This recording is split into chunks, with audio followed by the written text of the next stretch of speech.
One of the things that my family and I loved to do when I worked at Disney was resort hopping.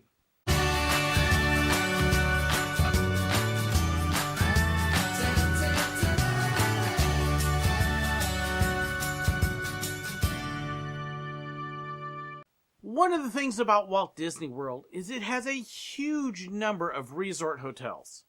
There are all sorts of things out there to do, and a lot of people don't realize all the different options there are at them. In fact, when I lived down in Florida, I really didn't know until shortly before I started working there. And hopping from one resort to the other very quickly became one of the things that my family and I loved to do together. There's a wealth of activities and places to go and things to see, and things that you wouldn't even realize are there. Here's a short list of some of our favorite things to do down there.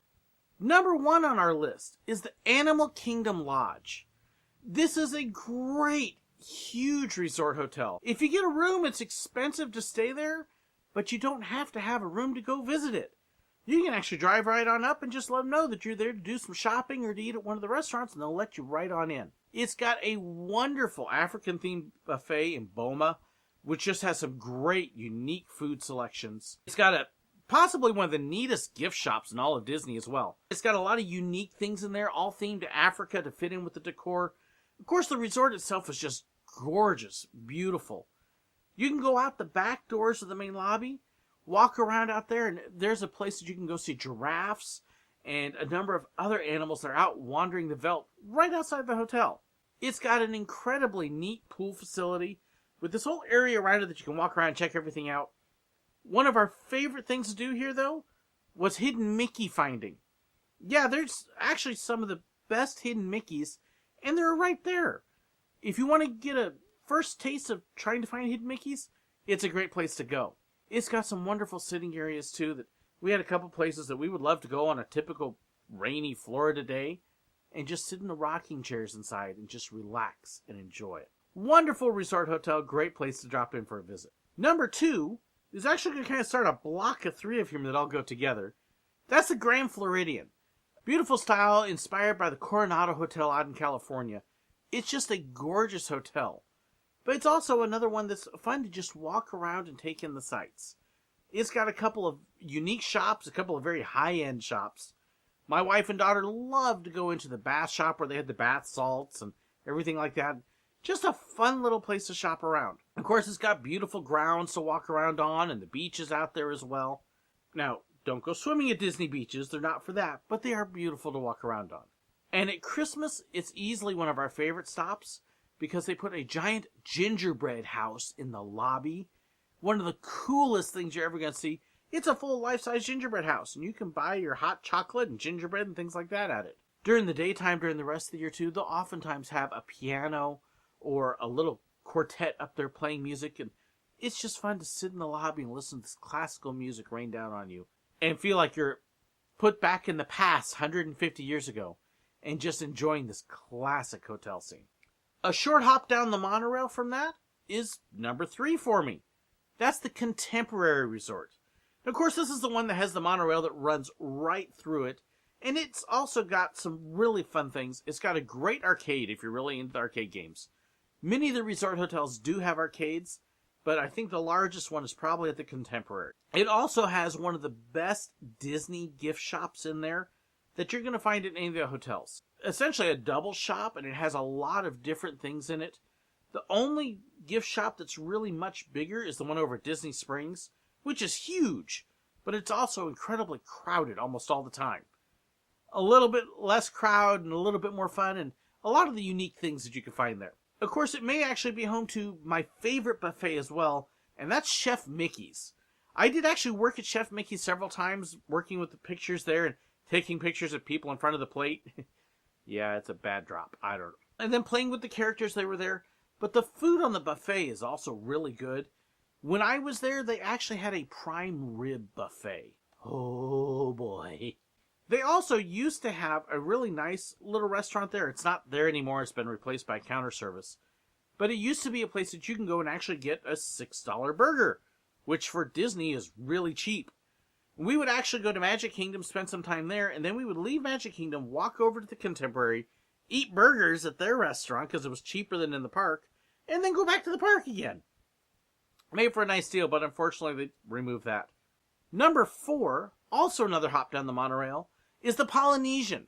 Now, my wife, for those of you who don't know, actually lived in South America for a few years as a child. And the Polynesian kind of reminded her a little bit of where she lived. Even though it's a totally different kind of jungle theme, it still had some similarities. She loved the Polynesian. Just a beautiful hotel. Ohana is a great place to eat, again, if you want to meet the characters. But also just a lot of really good food. We particularly enjoyed their breakfast buffet. It's got the luau out there, which, again, I got to work a couple times. Never really got to see the show. But I heard a lot of people loved it. For us, the Polynesian also was one of our favorites for something else. We'd walk through the lobby, visit the shops, enjoy those. Walk out the back, past the pool, which had a big volcano and just a really pretty pool area. We would go down to the beach, and we'd find some lawn chairs down there, or one of the swings. And we would sit there. You could look out over the water and see the castle for Magic Kingdom. They had speakers that played the music, and you could sit there and watch the fireworks at night. Just a beautiful view. You don't have all the crowds pushing in on you, and just a wonderful place to be able to go and relax and enjoy the fireworks in the evening. Polynesian was probably our favorite place for that. Now, of course, with all 3 of those, you could ride the monorail to get to them. You could pay the money and park at the ticket and transit center if you really wanted to. But you oftentimes could drive around, let them know that you're coming in to go shopping, and if they're not busy and not crowded, they'll oftentimes let you park at the hotel free. Don't do it as a way to avoid parking at the park.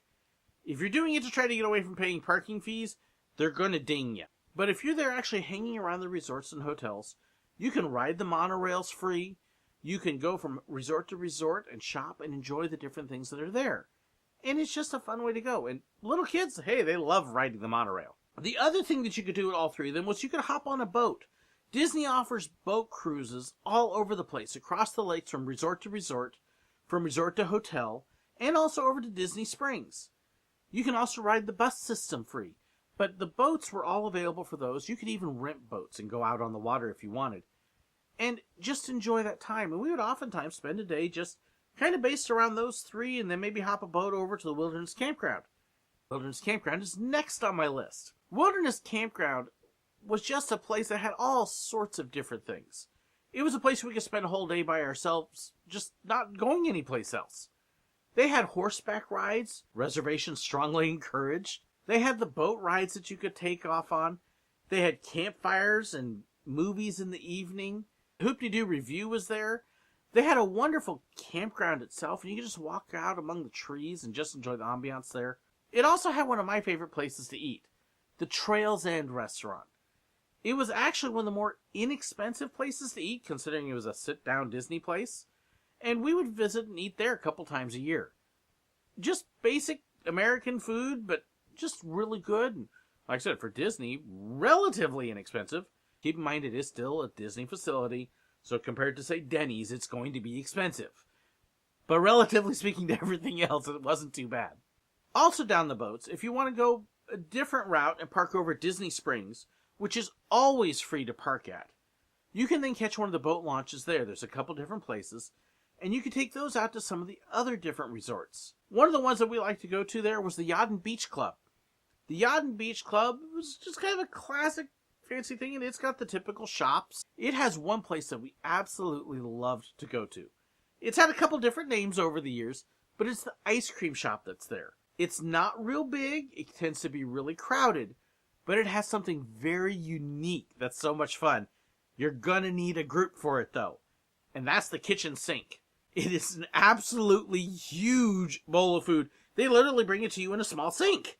It is full of ice cream and toppings and bananas and whipped cream and chocolate and everything else. Have a good group with you and be ready to go for it. But a very unique dessert for the resort there. Next on my list, Fort Wilderness.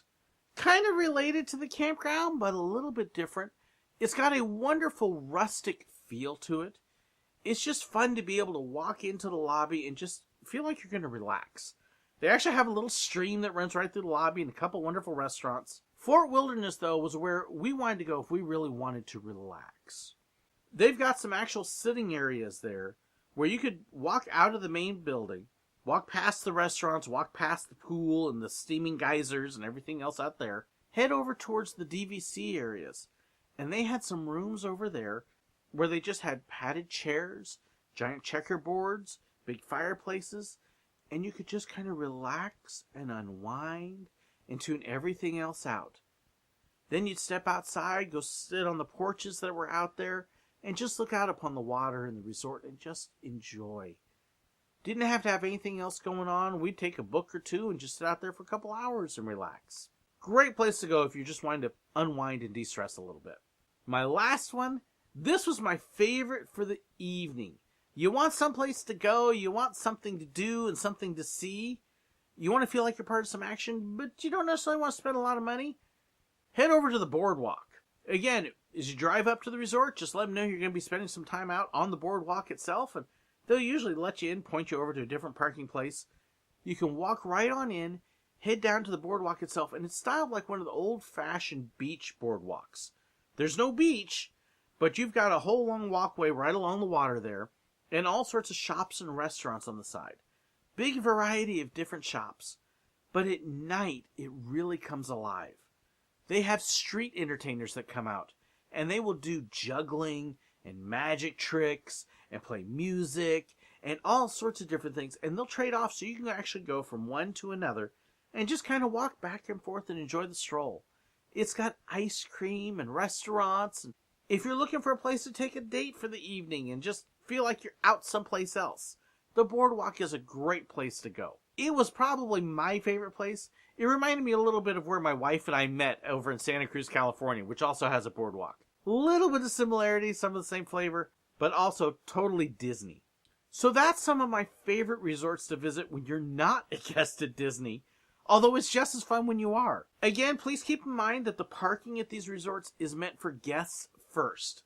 So if you are not a paying Disney guest and you drive up hoping to park, they may tell you no, because they need it for the guests first. If you make a dining reservation at one of them, then they're going to be able to get you in, and you don't have to be a guest at Disney to have a dining reservation at one of the resort hotels. You can always park at Disney Springs, which costs nothing. Hop on a bus or a boat and take that to one of the resorts and start hopping that way and enjoy it. The shopping is available. The restaurants and food are all available. Anybody can rent the boats and take them out onto the water. And there are a lot of other things that even somebody who's not staying at Disney can enjoy. It's a great, cheap way to enjoy Disney. We loved it. It was one of our favorite things to do on a free day. And I hope you'll enjoy it too. Hope you enjoyed this interesting little look at some of the different things to do at Disney. Thank you again for being one of my supportive viewers. I'd love to hear other things that you've found at Disney that's cheap or free to do. Leave a comment below for me. Let me know what you've got. Other people love to hear the recommendations. Please don't hesitate to share this video as well. And if you haven't hit it for some reason yet, go hit that subscribe button. What's taking you so long? Thank you again to my patrons too. Thank you so much to Richard Meredith for increasing your support on Patreon for me. I greatly appreciate it. If you want to know how you can support me as well, don't hesitate to follow that link either down in the description below or at the end of the video. It'll take you to Patreon and tell you how you can do it. Thank you so much.